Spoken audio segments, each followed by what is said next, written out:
All right. Hello. Hey, can you hear me? Hi. Yeah, how's it going? Excellent. It is going Nice. well. Nice sweater. Nice sweater yourself.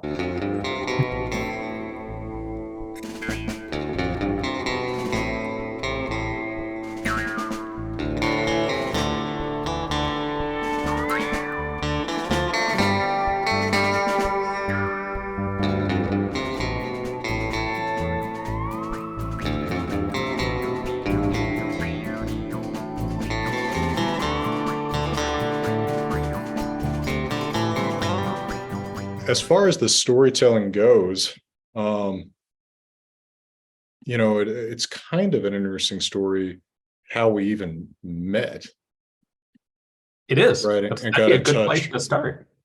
Yeah. Uh, so you want me to start? You want to start? What do you feel like? Um, I'll start because I actually started it. Yeah, okay. All right. So the way I ran into Jackson Crawford was my wife and I got a subscription to a service called Wondrium on Smart TV. It's basically a collection. Oh, yeah, he's I cracking forgot this word was part of it. used to be The Great Courses. And it's basically a collection of collegiate style lectures on all sorts of different subjects. And we thought it'd be interesting to watch the course on Viking mythology, Norse mythology, because they had one there. And so we fire it up, and it's, I don't know, this guy, and has a pretty good, interesting series of lectures on Norse mythology. And we get to the end, and he finally goes ahead and plugs this one book he's done, and in particular plugs this thing called the Cowboy Havamal, which is like the Norse Havamal rewritten from the point of view of one's cowboy grandfather, basically. And I thought that sounds pretty cool. And I looked it up on Amazon, and it was cheap. And so I ordered a copy, and I thought it was really cool. And so I took a picture of one of the stanzas and posted it on Instagram, basically just saying, hey, I found this cool book. Check it out. Not really related to my gun stuff, but it's neat. And who should respond to it but the author of the book, who turns out is a shooter. That it blew my mind because I was just sitting. It was a few days before Christmas 2021, and it was just the downtime between one family Christmas thing or another, and I was just looking at Instagram, and then I see a screenshot of my book, and I realized it was you, and we had never actually talked. Didn't realize that we knew the other existed. So, right. No. So so I think I just commented on your post, and then you and I started talking first on Instagram and then elsewhere. And you asked me if I'd be interested in going to Finnish Brutality 2022. And so we decided, of course, I wasn't going to say no to an opportunity to shoot Finnish Brutality. And even though I had seen what 2021 was like, and then I think it was that you said, well, I've never been to Iceland. What if we went to Iceland for a week before that on the way over and just made videos for both of our channels? And that's how that came together. Yeah, the idea was sort of, I'd love to see Iceland. My wife would love to see Iceland. And I assumed that you could film some useful videos for your channel in Iceland and at the same time be my tour guide. And then we get to Finland, and we're going to be filming stuff primarily for my channel, and I can essentially be your tour guide there, and it'd be a really fun sort of collaborative trip. And that's exactly what it turned out to be. We had a great time in both places. Oh yeah, I had never been to Finland, and it was such a cool, different experience for me. The match was so great, and then Varusteleka, all those folks were such hospitable hosts. I just enjoyed every moment of that. And basically came back being like at the beginning level of conversant in Finnish too. The very beginning level. Which is, by the way, disgusting to all the rest of us. Well, it was fun. I had a lot of fun. Such a different language from any other language that I'd ever tried to pick up. I just had a lot of fun just bothering all the Finns.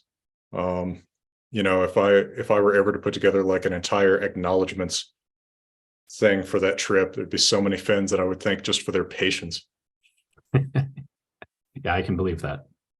But So, yeah, while we go ahead. I was going to say, while we were in Iceland, we happened to be in the north, right? Staying at a farm, right? Because often, one thing, by the way, if any of you contemplated taking trips to Iceland, there is this website, Hey Iceland, like you're saying, Hey, Iceland.is, where you can book stays on farms.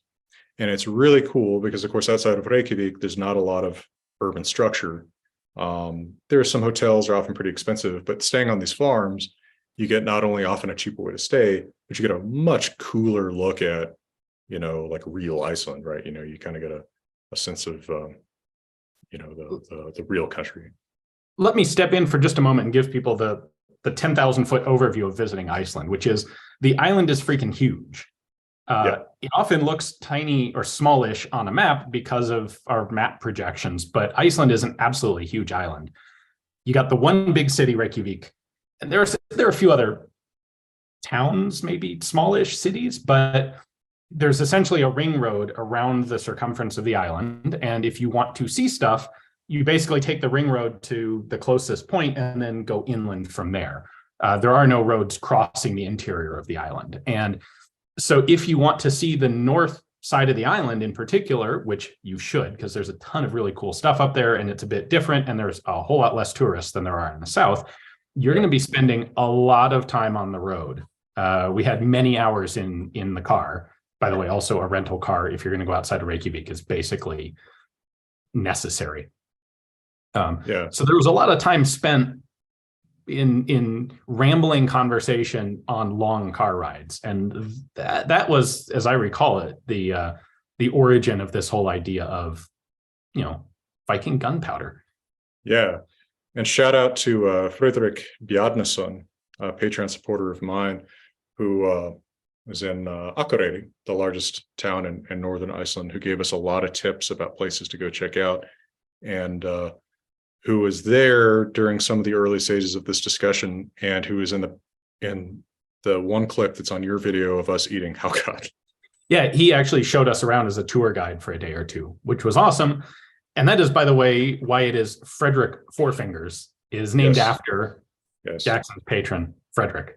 A little support, a little shout out to him. Very, very nice guy. So yeah, I mean, it had manifested that both of us had done April Fool's videos in the past, and there was kind of an obvious intersection between our topics, right? Guns and Old Norse. I think the topic suggested itself pretty early, and you had such a great idea for doing it in such a restrained way. Like it's such in a way, it's such a plausible claim. It's about the time gunpowder's invented anyway, right? Mm-hmm. You're not arguing this is like, a semi-automatic rifle or even like a flintlock. Like it's just the most basic thing imaginable. And it dovetailed perfectly with the fact that there's this weapon that really is never described, that we're not quite sure what it is. And it's always treated as this really kind of like high status, like, impressive, super cool weapon. And the quote that I read about it singing is real. That's one of the crazy things to me. Yeah. And contrary, by the way, to the many, many people who commented, at least on my post, knowing exactly what an Atgeir was because it is well described in a number of video games, that doesn't mean that that's actually what it actually is known to be. Yeah, there's always going to be some actually, I mean, yeah, sure, it is some kind of pole arm is almost certainly what it really was, because geir means spear. Another one of the actually things I was seeing is about the spelling with two R's. The modern Icelandic spelling is one R. Okay, Old Icelandic is two R's. That's why it's two R's, because we're talking about a medieval text.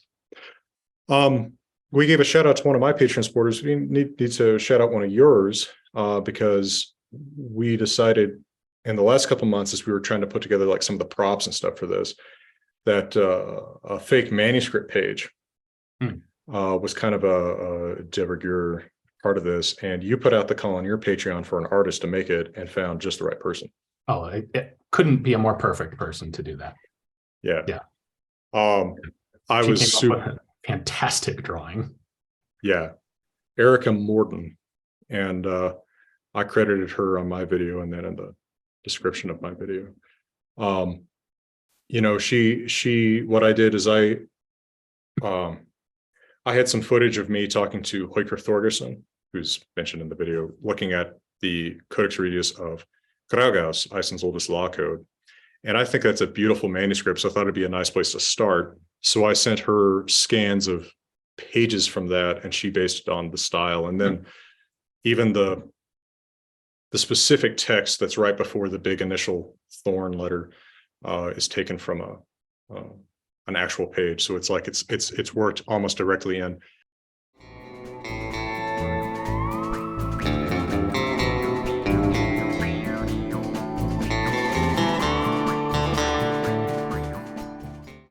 I mean, it's really well done. There were some comments that it was too clean looking. Like, okay, you know, fine, be upset about it. Although actually one of the commentators on mine, you know, even mentioned it is sort of miraculously readable. So I think it's great. But it really does say stuff in Old Norse. We didn't even read all of the text about the Otgir from it in the video. There's even some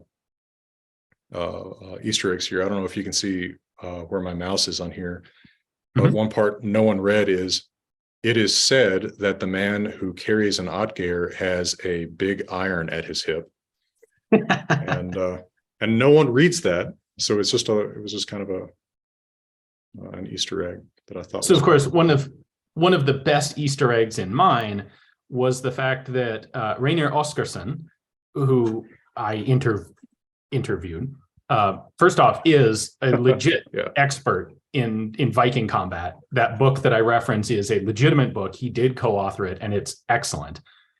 He also speaks basically perfect English, and we were talking to him in English the whole time. You'll see him actually in Jackson's video on Glima, or my video. It's on my channel. Glima. Yeah. But we specifically had him speak Icelandic for the video clips we took for the Otgir video, so that I could subtitle them with whatever nonsense I wanted to have in there. The first section where we're talking about the Icelanders smelting iron is completely legitimate and true. And everything about them making iron is in fact legitimate and true.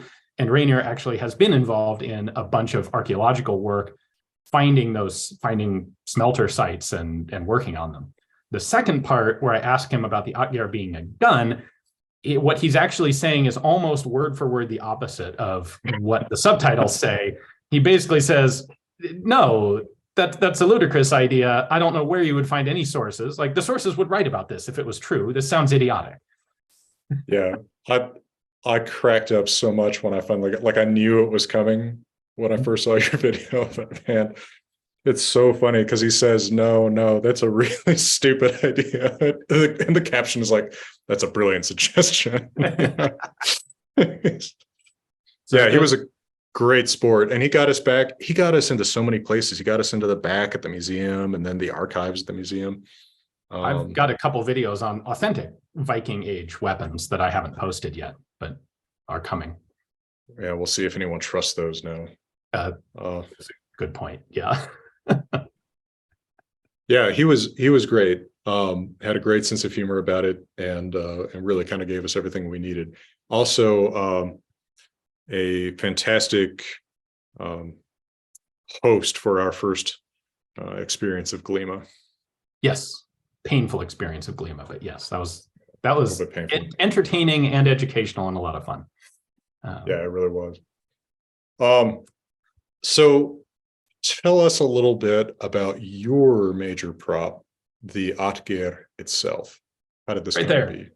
In the background? Well, I didn't even notice it back there. It just blends right in. It kind of fits in fairly well, yeah. So I knew from the beginning we were going to do something like a handgun, HANDGONNE, which is the simplest, oldest form of, early firearm, which is basically just a smallish iron barrel, because the bigger you make them, the harder they are to make. Attached to a stick somehow. It's a simple matchlock where you have some sort of burning fuse in your hand, just like what I showed in the video.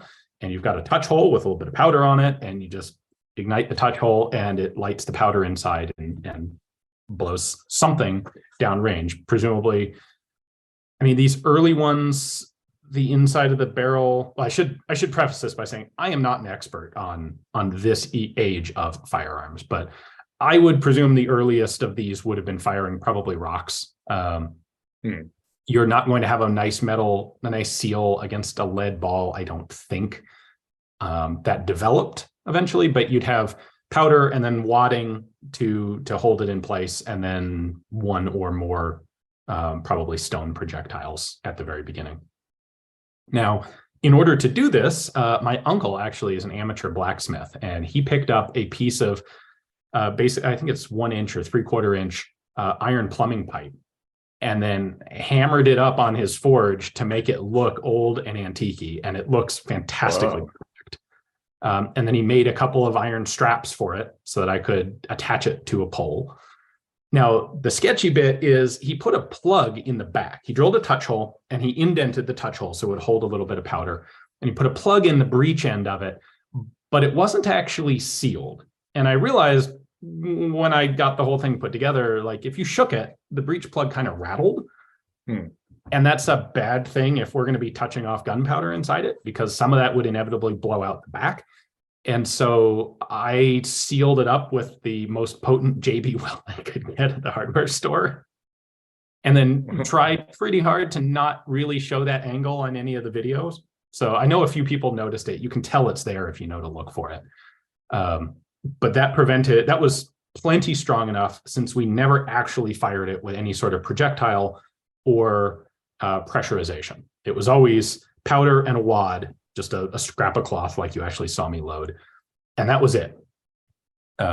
There's no way that I would load that thing with any sort of actual projectile or try to pressurize the barrel, because the breech end of it is just JB weld.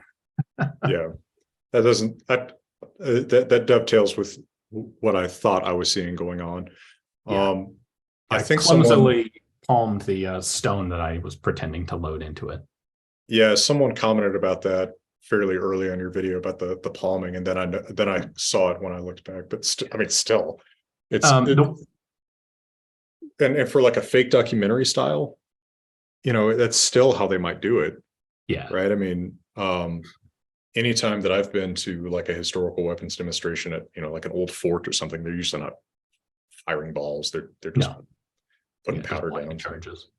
The one thing I do want to clarify, a couple people brought this up and they're totally right. It is actually very dangerous to pour powder from a container, like a powder jug, straight into a firearm. The reason being, if you have a smoldering ember still inside the barrel and it lights that trail of powder, it will go right up the powder trail and detonate the can of powder that you're holding, and that's really bad. If you have just a measure full of powder and you dump it in and there's an ember, that'll detonate, but like you'll lose your eyebrows and your dignity, and that's it. What wasn't shown in the video, because it did get cut because that thing was frankly a bit too long to begin with, was that we did actually clear the barrel after each shot and make sure that everything was fully extinguished.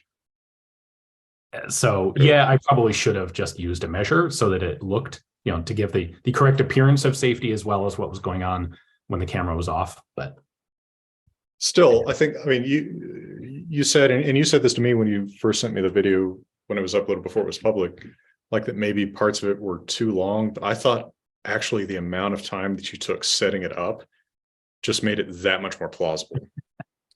Right? I mean, like it's the same way that Simon's video that he made this week to kind of coordinate with ours, he's just so deadpan. He just kind of rambles and makes like fake mistakes and corrects himself. Like it helps set up that kind of plausibility that out of those 3 videos, mine is definitely the least plausible, because I'm actually trying to kind of mock like a History Channel documentary instead of like mocking up my own style, which probably would have made it more plausible. But I think it turned out really well.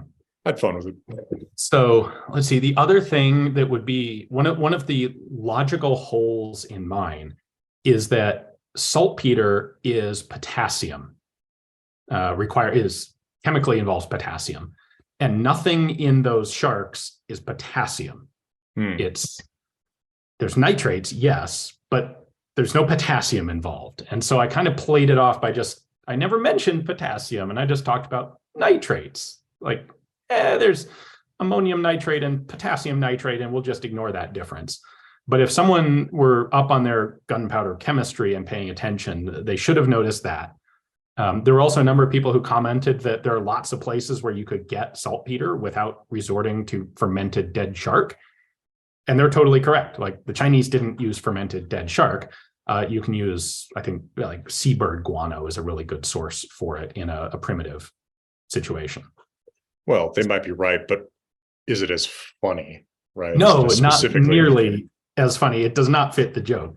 But what's interesting to me is, as you said at the beginning, this is the same time period that gunpowder actually was invented.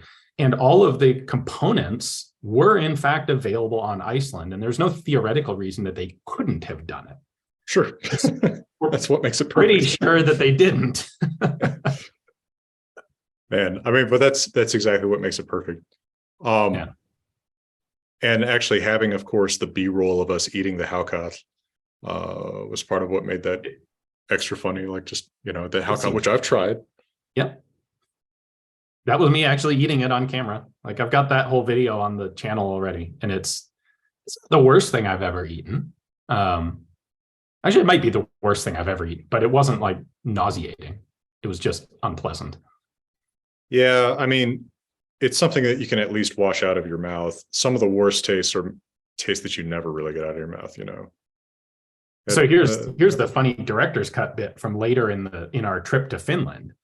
At Finnish Brutality, one of the things that they had arranged for social media was a can of surströmming, which is the famously noxious Swedish fermented herring.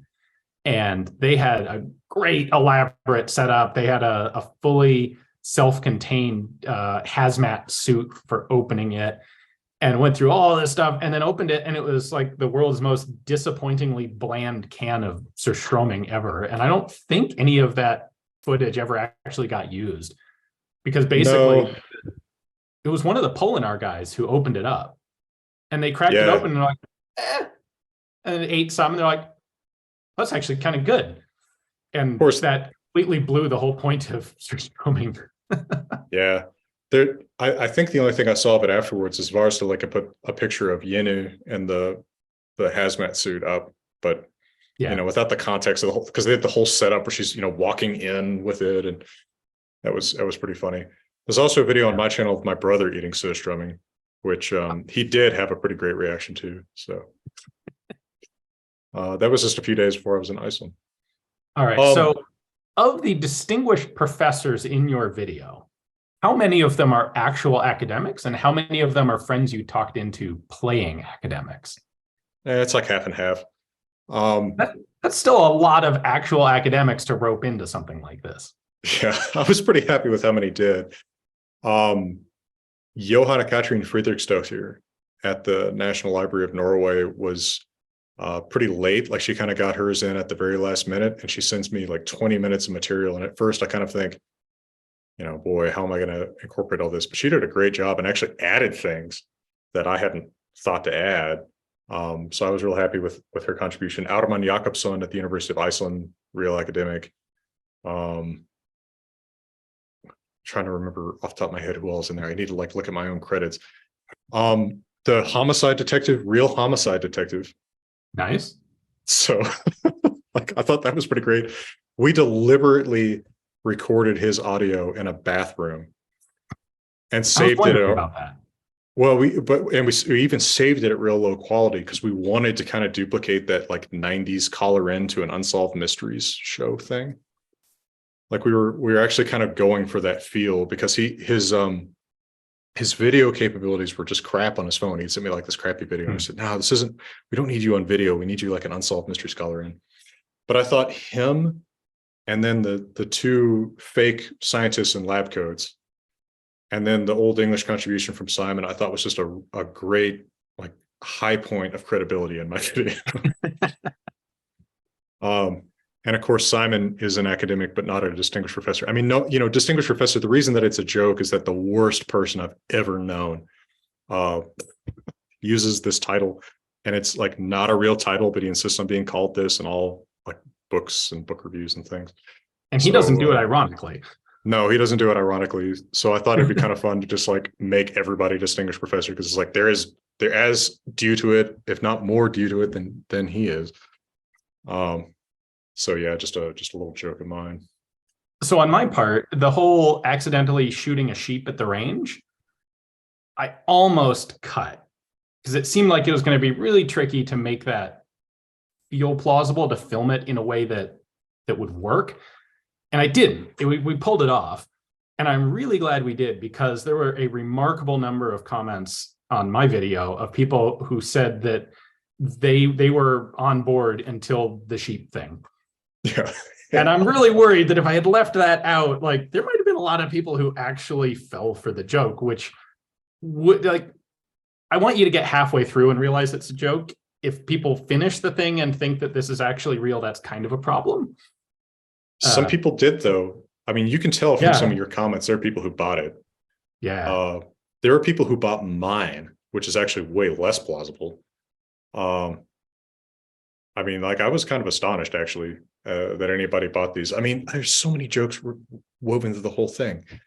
The name of the manuscript that I refer to on screen, it changes every time. It starts as 3141, and every time it's mentioned, it adds a digit of pi. Right? I didn't catch that. Like just stupid stuff like that, where it's as much of a joke as it can be. Although probably the one, again, like Simon Roper wasn't there for the original planning of this, but when I told him about it and asked for his bit about the Old English, he said, well, I could probably do some more about this. And I said, well, make your own video. It'll help, add to the plausibility of this. And then he does this perfect deadpan thing. He totally sold it to people. There was a comment on his from someone who was complaining about how, Jackson Crawford, treats this with his Hollywood, razzmatazz or whatever, but I'm glad to see a grown-up talking about this important discovery and giving it the gravity it deserves. I'm like, okay, pal. You sent me a screenshot from a professor at, I won't say where, but a top-tier university. Yeah. That was great. I mean, to his credit, it was him admitting, okay, I fell for this, and now I see it's a joke, right? Like that's perfectly fine. There are a few other comments like, oh, all of the fake professors of mine are professors at fake universities. So all the university real names, universities, fake locations. Yeah, right. See, I'm not in the university system. I didn't notice any of that. It was something that some of the people who were like watching it as a believable video, but then getting skeptical about would call out. So people, I don't see the University of Texas at Thalia anywhere on the University of Texas website. Of course, that's a shout out to Larry McMurtry, the author of Lonesome Dove. But yeah, a lot of those, like I was University of Colorado, Fort Smith, so True Grit. There's University of California, Hill Valley, Back to the Future. Oregon State University, is it White Pine Valley, which is Psycho. So yeah. Oh, and of course, the fake book covers. Yes. I made the Penguin one and the Eastland's Fornrit one. And then Liz Wilson at my publisher, Hackett Publishing, who actually makes my book covers, made the Hackett book cover for my book. So that was pretty great. At the last minute, we thought about Headstamp doing a matching post announcing the launch of your translation of the Saga of Frederick Four Fingers, but it was too late to make that happen. Yeah, I had a couple other ideas at the very last minute, like people I kind of wish that I had reached out to early enough. Probably the person that I wish the most I had reached out to early enough was Auderman Gudmundsson at the museum, the guy who showed us the swords and axes and stuff. because I thought, oh man, if I could have had him like actually there with all the like real historical weapons talking about it, but I thought about it too late. Yeah. So The maybe one next thing year. the one joke I left out of mine that I was thinking about, and then there was too much going through my head trying to keep it all straight and straight faced, was to add a comment about the mythic origins of horned Viking helmets Yeah. being, in fact, powder horns. Some people anticipated that though. In your comments, there were, I saw that. Yeah. yeah. Johanna had even recorded a little bit about some speculation that maybe the projectiles used were juniper berries, which I thought would have been kind of funny, but I thought it belonged more in your video if there was a whole discussion about like juniper berries as the projectile used. Why? I'm missing the joke. Why juniper berries? Well, they can get hardened, and there's something you can find in Iceland. I don't know. Okay. It was it was just something like, okay, yeah, but that works more with the discussion of the physical mechanism, which was not part of my video. Yeah. So are there other Easter eggs in yours that we might not have noticed? There's not a whole lot else in that. What I tried to do was couch everything, not so much hide Easter eggs in it, but couch everything in terms that were as plausible as possible. So yeah. I thought the nature of the weapon itself being a small individual firearm just fit perfectly with Viking culture, with Icelandic culture, because when guns first started proliferating in Europe, there were some small ones, but a lot of them were really big. The thing that they were immediately useful for was, knocking down these huge fortified walls that had been built up over a couple of centuries that got really good at keeping out invaders. All of a sudden now you can roll up with a big cannon and blow holes in them. But there'd be no need for that. And frankly, that would be really hard for me to make as a fake replica. But making a little tiny thing like that is both easy and perfectly fits. Much better than the cannon. And you explained that so well. More individualistic culture. It's not large scale warfare. It's no forts. Yeah. That was pretty much it. I kind of wish I'd been eating like a plate of lamb stew or mutton or halkot in the very last segment, but okay, I didn't plan it out that well. Again, I'm really glad I left that in there, because the two places that people in the comments seemed to catch on to the joke were when I pretended to shoot a sheep and when I brought up fermented shark. Which is really funny to me because the fermented shark is actually real. Like everything about they find dead shark and bury it for 6 months and ferment the ammonia out of it, and then you can eat it. That's 100% real. It's almost the third most famous thing about Iceland anymore. Yeah. Right. I mean, I feel like so many times I mention Iceland. Oh, if you've eaten the rotten shark, like it comes up pretty fast now. It's gotten semi-famous because it's been a lot of TV shows. I think the comment we made with Friedrich was, like, it's a food that currently exists only for Instagram reaction videos. Yeah. Surströmming too. Yeah. Yeah.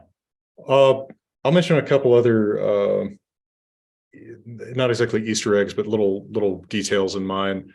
One is, as I was trying to imitate the style of these documentaries and such, I've always been annoyed that all of the same late 19th century woodcuts, mostly by this one artist, Lawrence Fröhlich, get reused in every book, every documentary, every website. And it drives me crazy to seeing the same pictures over and over again. Like they've become like the canon of Norse myth and Viking pictures. And I thought a documentary like this would use pictures by this guy because they would just do the easiest thing. They'd grab those pictures. But there weren't pictures that could exactly illustrate anything. So I used I advisedly used shitty AI art generators to make those woodcuts. And the one of the Viking with 4 fingers, I literally just put in Viking woodcut by Lawrence Fröhlich, and I kept generating pictures till I got one with 4 fingers. Because of course it screws up finger counts, right? So that was deliberately meant to kind of evoke the lazy way that they generate art, but those pictures looked pretty fitting. Nice. Like I think you could be tricked into thinking those were by him.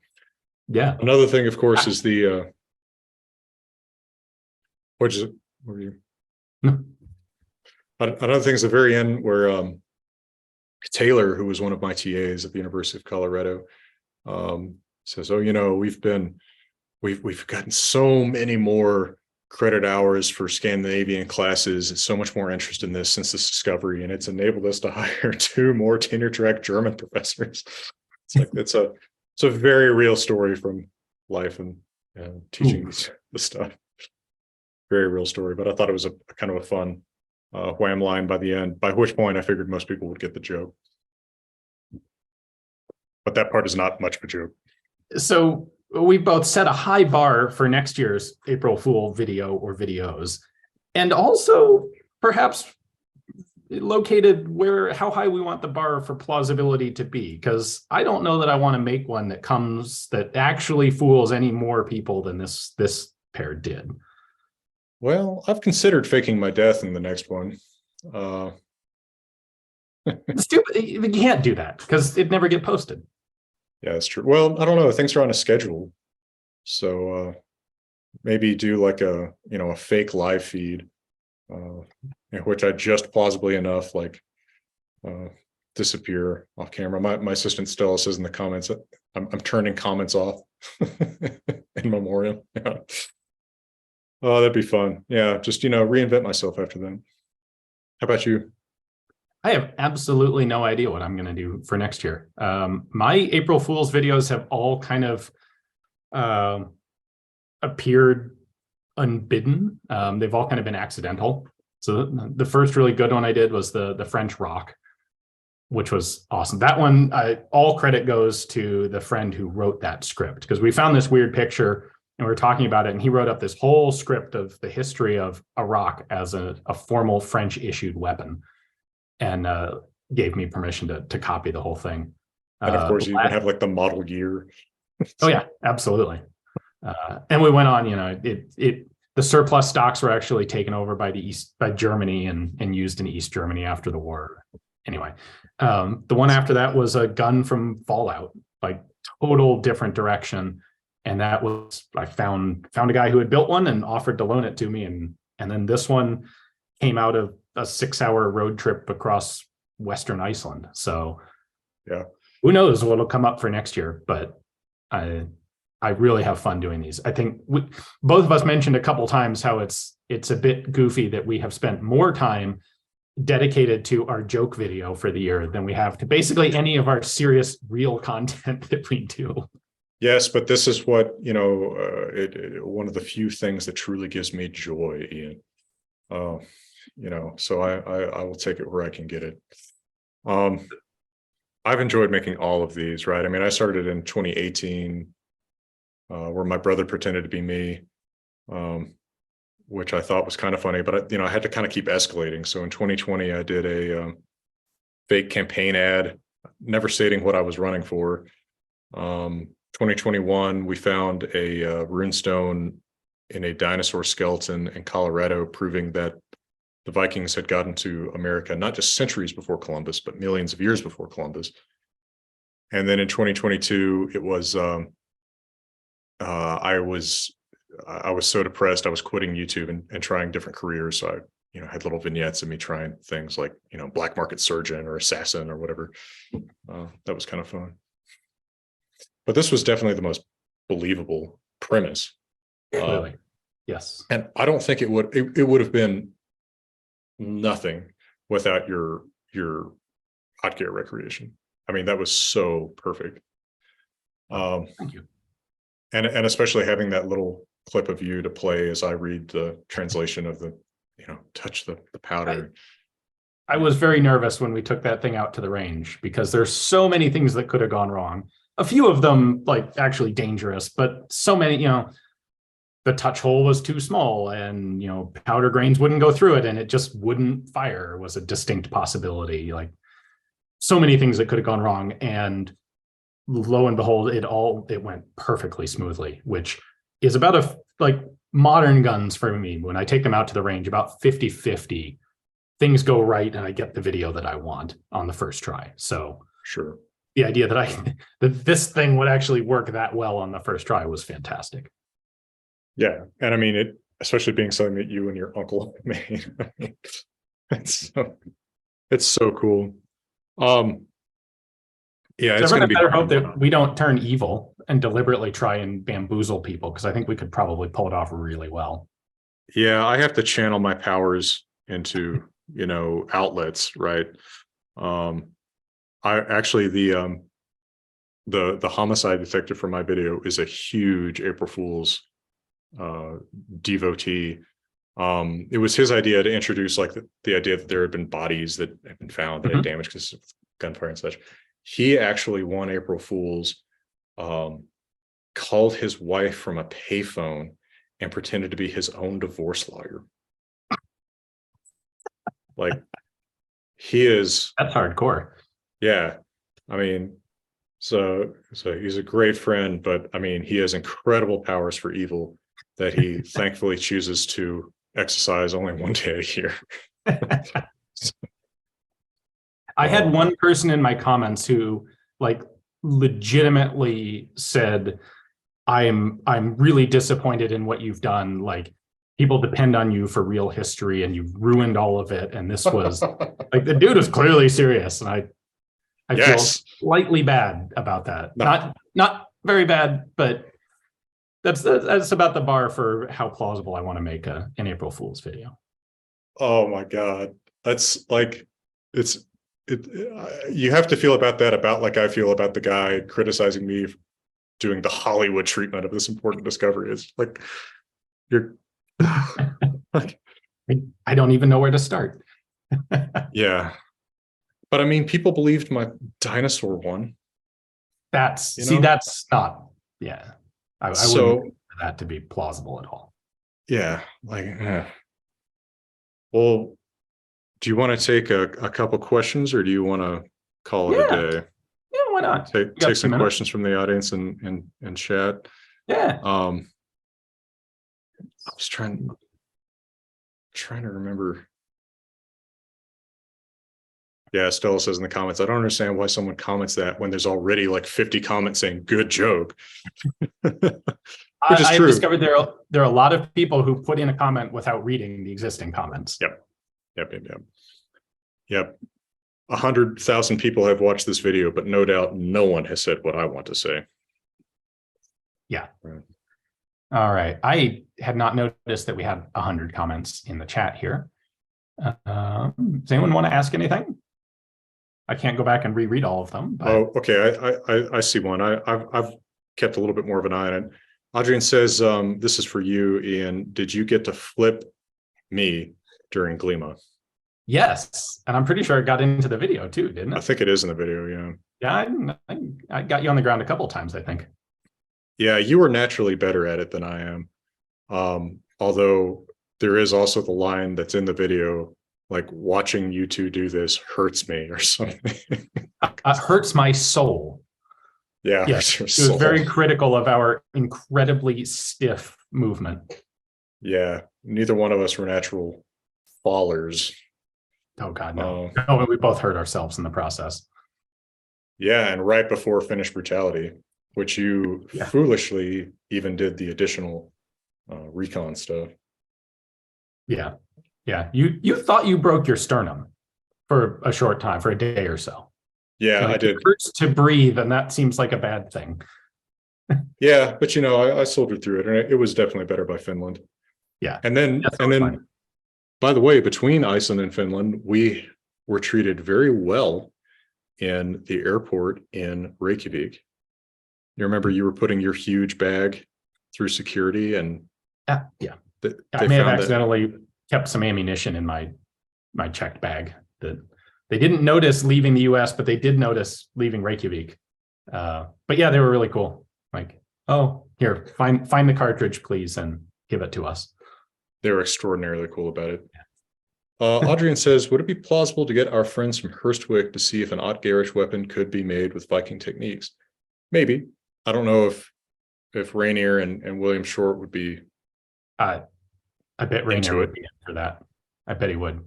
Yeah, what am I talking about how much he enjoyed being in the video. I think there's a decent chance that he'd be up for trying that. He, by the way, Simon couldn't be here, but he wanted me to pass on his compliments to you. on your video and on your recreation of the yacht gear. Thank you, Simon. But yeah, I have no idea if that could actually be made with Viking Age techniques. I have a video talking to a guy about making Viking ships using Viking Age techniques, which is pretty cool, but I don't know how much of that would transfer. The iron working would be a tough You have thing to think. So part of I'm trying to remember when they did spears, the end of the spear, the metal part is a cap that nests over a pole, right? They didn't insert them into the center of the pole and wrap it. They actually had a cap over the end of the spear pole. If you can do that, in theory, you can make a barrel. It might not be a really good barrel, but it's the same basic shape. Yeah, it's not going to be rifled or whatever, right? But yeah. Oh God, no. This is well before. This is several centuries before rifling. Yeah, that would be.